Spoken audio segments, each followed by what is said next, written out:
যারা জীবন দিয়েছে, যারা রক্ত দিয়েছে, যারা পঙ্গু হয়েছে, যারা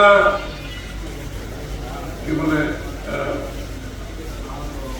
যাদেরকে গুম করেছে, যারা গুম হয়েছে, যারা চাকরি হারিয়েছে, যারা ব্যবসা হারিয়েছে, যারা বাড়ি করে থাকতে পারে নাই, যারা ধরেছে বেঁচে গেছে, বেরিবাদে থেকেছে, সীমাহী আমি বলতে গেলে এগুলো শেষ হবে না।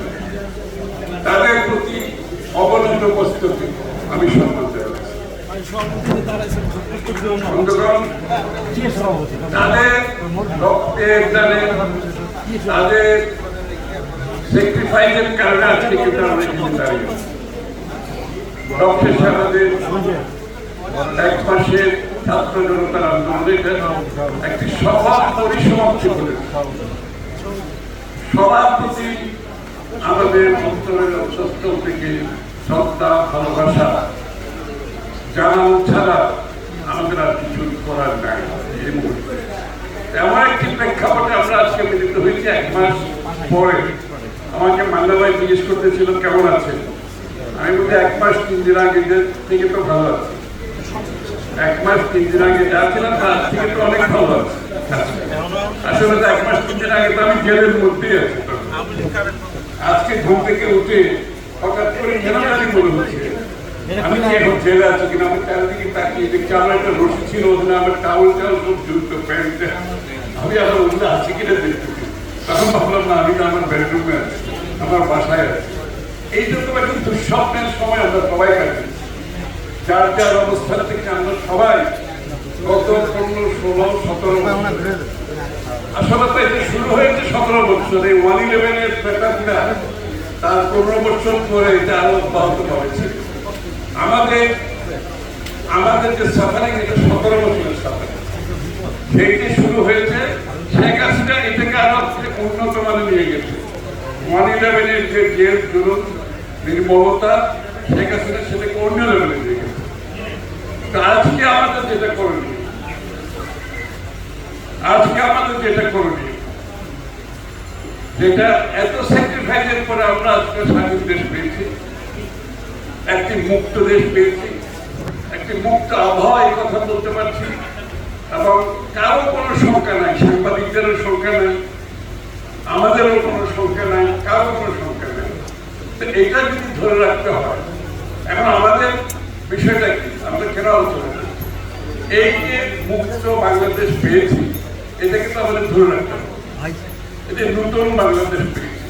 শেখ হাসিনা পলায়নের পরে বাংলাদেশের মানুষের মনোজগতে যে পরিবর্তন এসেছে সেটা আমাদেরকে বুঝতে হবে।